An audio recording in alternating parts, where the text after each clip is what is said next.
warga DKI yang sudah kami didik dengan baik, jangan dirusak gara-gara pengen jadi gubernur saja. Maka semua warga Jakarta akan bekerja bersama untuk mewujudkan kota yang maju, warga yang bahagia.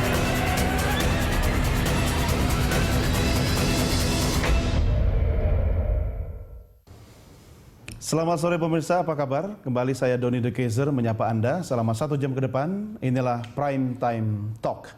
Pemirsa, hasil rekapitulasi KPUD DKI Jakarta telah diumumkan dan dari hasil itu KPU DKI Jakarta memastikan Pilkada DKI Jakarta berlangsung 2 putaran, di mana pasangan Ahok Jarot dan Anis Sandi akan bertarung kembali pada putaran kedua yang akan datang. Lantas, seperti apa gerilya dan kepada siapa saja dukungan parpol pengusung Agus Silvi akan diberikan dalam Pilkada putaran kedua nanti? Kita langsung membahasnya.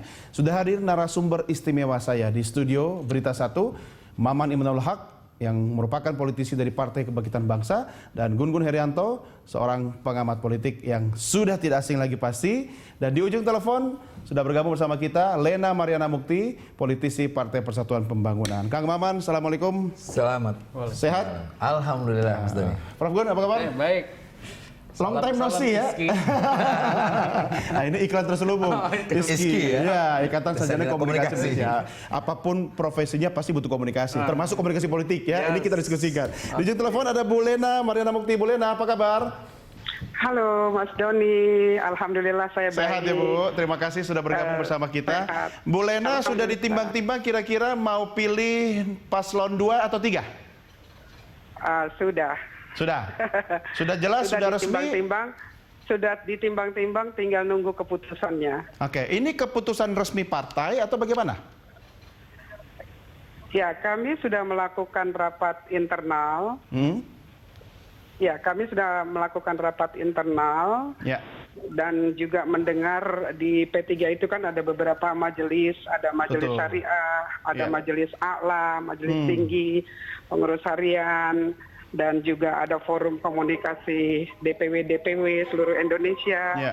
Begitu Mas Doni. Nah, kemanakah arah dukungan P3 ini akan berlabuh? 2 atau 3? Kami belum bisa menjawab malam ini. Bu Lena pakai rahasia segala. Bukan rahasia, tetapi kami terus terang bahwa kami masih mengumpulkan pimpinan-pimpinan yang tadi saya sampaikan dari berbagai stakeholder di P3. Ya. Dan insya Allah dalam waktu dekat tidak akan lama lagi kami sudah akan mengambil keputusan, Mas Dodi. Kapan Bu Lena akan diumumkan secara resmi? Kalau soal kapannya, putaran kedua sendiri kan masih 19 April. Iya. Sebelum itu tentu kan? Masih cukup panjang waktunya, dan ya mudah-mudahan minggu depan kita sudah punya sikap untuk menentukan kemana arah dukungan Partai Persatuan Pembangunan, Mas. Jadi minggu depan P3 akan menentukan kemana arah dukungannya. Ini yang didukung ini yang misalnya secara chemistry cocok, atau secara platform partai cocok, atau kedekatan apa kira-kira? Ya, banyak pertimbangannya, Mas Doni. Salah satunya? Banyak pertimbangannya. Ya, salah satunya koalisi yang selama ini sudah kita bangun dengan beberapa partai politik. Dan juga kerjasama di pilkada-pilkada yang lain, Mas Doni. Dan tentu saja kesamaan, bukan kesamaan program ya, tapi platform, dan juga cita-cita dari P3 sendiri terkait dengan program mensejahterakan rakyat Jakarta. Ya. Apakah cermin koalisi di tingkat nasional sama dengan di tingkat DKI Jakarta? Ya, kalau Mas Doni dan pemirsa mengikuti dari 101 pilkada di tanah air, itu kan beragam koalisi yang dibangun ya, Mas Doni, dan tentunya kita berharap ini tidak mengganggu koalisi nasional yang ada, Mas Doni. Ya, itu sudah ya jawaban kan Mas Doni sebenarnya. tahu ada di beberapa daerah kan. Iya, Mas itu. Doni. Ya, kita anggap itu jawaban prematur ya. Oke, saya ke Kang Maman dulu ya, Bu Lena. Kang Maman, PKB kemana ini? Kemarin sudah ada yang ngobrol-ngobrol dengan Ahok di Balai Kota ya? Iya, Mas Doni, bahwa Pilkada DKI ini memang agak spesial. sehingga kami harus melakukan evaluasi dan juga diskusi yang lebih intens, menyangkut sampai sejauh mana PKB bisa berpartisipasi dan berkontribusi untuk menjadikan Jakarta yang lebih baik. Nah, tetapi ada dua hal yang digarisbawahi oleh kami.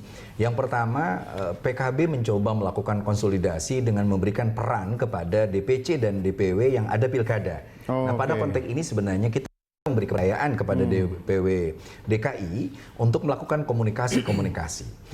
Tetapi yang kedua, ada values, ada nilai yang ingin kita bangun. Makanya Ketua Umum kami, Caimin, memberikan kepada kami keleluasaan untuk berkomunikasi, baik dengan Ahok Jarot ataupun dengan Anies Sandiaga Uno. Ya, ini komunikasi politiknya kan, bebas kan? Saya kebetulan. Tapi ada arahan khusus nggak? Intensifnya ke sini atau bagaimana? Ya, arahan khusus intensif tentu tidak, karena dua-duanya adalah pemenang di putaran pertama yang akan bertarung di putaran kedua.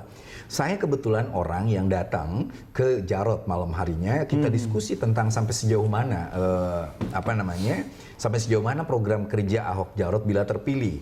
Ada beberapa penekanan dan kepentingan PKB, terutama soal keagamaan, sebagai pengentasan kemiskinan, tata kota, kesemerawatan, kemacetan dan sebagainya, sehingga kita butuh real data, fakta dan solusi sekaligus.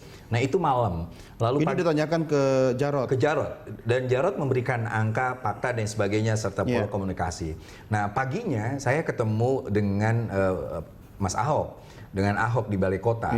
Nah, kita pun diskusi yang sama bahwa pertarungan DKI bukan hanya pertarungan yang akan menyeret bangsa ini kepada isu-isu tribalism dan sektarisme, tetapi lebih kepada ide dan gagasan soal Islam kebangsaan, soal bagaimana negara ini lebih maju dalam berdemokrasi tanpa terjebak kepada pertarungan-pertarungan yang menurut saya menghabiskan energi kebangsaan kita yang plural dan lain sebagainya. Dan kita bertanya secara kuat kepada Ahok tentang banyak hal.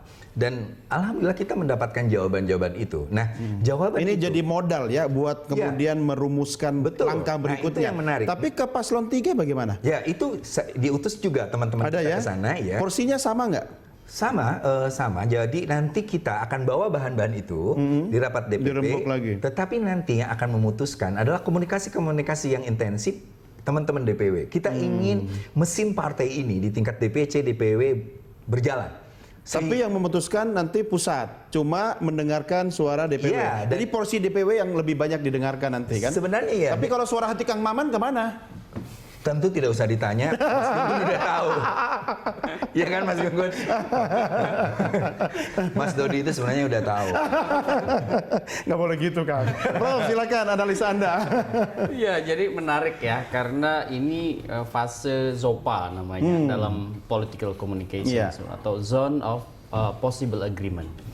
Jadi semua pihak membuka ruang-ruang lobby dan negosiasi. Dan ini menjelang pertengahan Maret menurut saya sudah mulai konsolidatif. Jadi awal Maret hingga pertengahan Maret itu akan konsolidatif. Karena 4 hal akan jadi pertarungan utama di putaran kedua. Pertama adalah reinforcement atau peneguhan program. Kemudian yang kedua isu, itu yang akan sangat banyak sekali. Kemudian yang ketiga bicara personality dari masing-masing paslon, itu juga akan dibongkar habis di fase jelang kedua ini. Kemudian yang terakhir adalah mesin partai, dan termasuk di dalamnya adalah relawan dan basis konstituen yang kemudian tentu bergerak tidaknya basis pemilih partai itu juga akan sangat ditentukan serius tidaknya partai dalam menjadikan konstituennya menjadi pemilih dari paslon entah itu nomor urut 2 maupun nomor urut 3. Dari 4 hal ini yang paling menimbulkan tsunami yang mana kira-kira? Tsunami politik. Tsunami politik. Kalau bicara damage control pasti isu. Isu ya. Isu ini tentu harus di maintenance karena hubungannya dengan opini publik yang berkembang karena masih sangat mungkin. Siapa yang maintenance ini? Iya, masing-masing paslon. Masing-masing paslon. Yang lebih effortnya paling gede siapa? Menurut saya ketika petahana sekarang berada di atmosfer negatif campaign dan black campaign itu tentu serangan ke petahana akan sangat intens. terlebih sekarang udah head to head gitu ya. Karena proses head to head itu maka kemudian harus lebih double cover lagi. Bukannya sekarang lebih ini sebenarnya. Kalau dulu putaran 1 diserang kiri kanan. Nah, kalau sekarang kan cuma satu sisi aja. Iya kan? Tapi bisa asimetrik kan. Jadi tidak lagi saya dan Mas Doni. Betul. Tapi juga banyak free rider juga yang kemudian memanfaatkan situasi itu untuk beragam panggung political publicity-nya. Ada populisme kanan yang ikut menjadikan panggung gitu kan, dan macam-macam. Ini yang harus juga dibaca sebagai variabel politik. Akankah ada tsunami lagu lama aransemen baru?